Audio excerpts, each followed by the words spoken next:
வணக்கம். இன்றைக்கி நம்ம பார்க்க போகிற சமையல் என்னென்னு பார்த்திங்கன்னா, ஒரு ஆரோக்கியமான கஞ்சி ரெசிபி தான் பார்க்க போகிறோம். ராகி, கருப்பு உளுந்து, கருப்பு கவுனி அரிசி இது 3 வச்சு ஒரு அருமையான இனிப்பு கஞ்சி தான் பார்க்க போகிறோம்.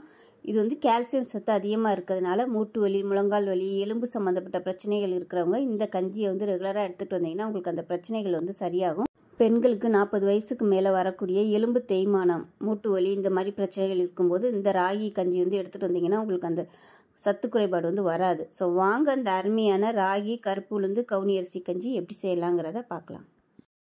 இப்போ ஒரு பேன் எடுத்துக்கலாம். பேன் சூடானதும் ஏதாவது ஒரு கப் அளந்து எடுத்துக்கோங்க. நான் வந்து இந்த கப்பில் அரை கப் அளவுக்கு கருப்பு உளுந்து எடுத்திருக்கேன்.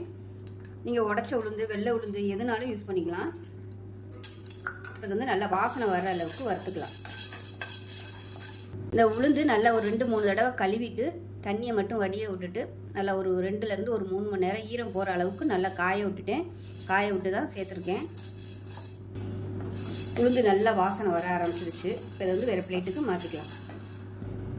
இப்போ அதே போல் எந்த கப்பில் எடுத்தோமோ அதே கப்பில் அரை கப் அளவுக்கு ராகி எடுத்திருக்கேன். அதாவது கேழ்வரகு, முழு கேழ்வரகு.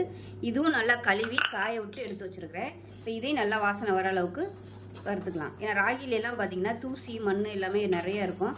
அதனால் நல்லா கழுவி வடியை விட்டுட்டு நல்லா காய விட்டுட்டு இந்த மாதிரி வறுத்து எடுத்து வச்சுட்டோம்னா நல்லாயிருக்கும். இப்போ இது கூடவே 2 பாதாம் பருப்பு, 2 முந்திரி பருப்பு சேர்த்துக்கலாம். 1 டேபிள் ஸ்பூன் வர மாதிரி கருப்பு கவுனி அரிசி சேர்த்துக்கலாம். இப்போ இது எல்லாமே நல்லா வறுத்துக்கலாம்.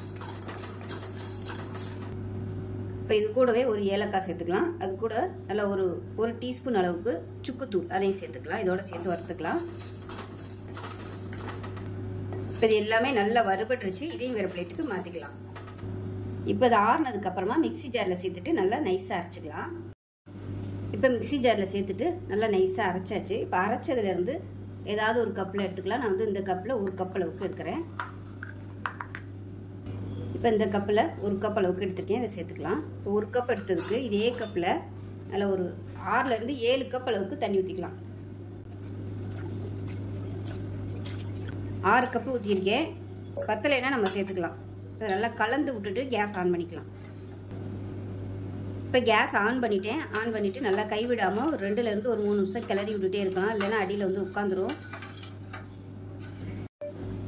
மேலாப்பில் அப்படியே பொங்கி நுரைச்சி வரும். அந்த ஸ்டேஜில் அடுப்பு நல்லா சிம்மில் விட்டுட்டு நல்லா மிதமான தீயில் நல்லா கொதிக்கட்டும். நல்லா அப்படியே பளபளன்னு வரும் சைனிங்க. அந்த ஸ்டேஜில் நம்ம மாற்றிடலாம்.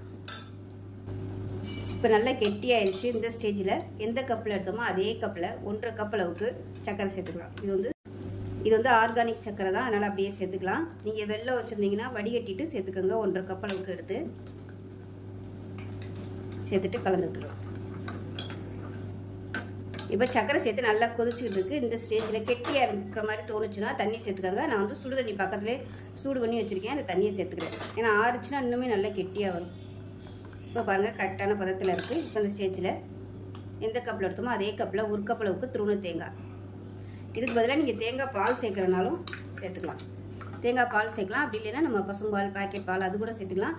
பசும்பால், பாக்கெட் பால் சேர்க்குறதா இருந்தால் நல்லா கொஞ்சம் ஆறுனதுக்கப்புறமா குடிக்க போகும்போது சேர்த்துக்கோங்க. இல்லைன்னா உங்களுக்கு இந்த சக்கரை சேர்த்துக்கிறதுனால திரண்டு போயிடும். அவ்வளோதான். இப்போ தேங்காய் சேர்த்துட்டு 1 நிமிஷம் அப்படியே சிம்மில் கொதிக்கட்டும். இப்போ நல்லா கொதிச்சிருச்சு, அமர்த்திடலாம். நல்லா கொதிச்சிருச்சு, அமர்த்திடலாம். அருமையான ராகி, கருப்பு உளுந்து கஞ்சி ரெடி ஆயிடுச்சு. நல்ல ஒரு ஆரோக்கியமான ரெசிபி. நல்ல உடம்புக்கு வந்து ஸ்ட்ரென்த்து கொடுக்கும். கால்சியம் சத்து வந்து அதிகமான ஒரு கஞ்சி இது. ஸோ செஞ்சு பாருங்கள். செஞ்சு பார்த்துட்டு எப்படி வந்துச்சுங்கிறத சொல்லுங்கள். வீடியோ பிடிச்சிச்சுன்னா லைக் பண்ணுங்கள், கமெண்ட் பண்ணுங்கள், சேனலை சப்ஸ்கிரைப் பண்ணுங்கள், பக்கத்தில் பெல் பட்டனையும் ப்ரெஸ் பண்ணுங்கள். நன்றி.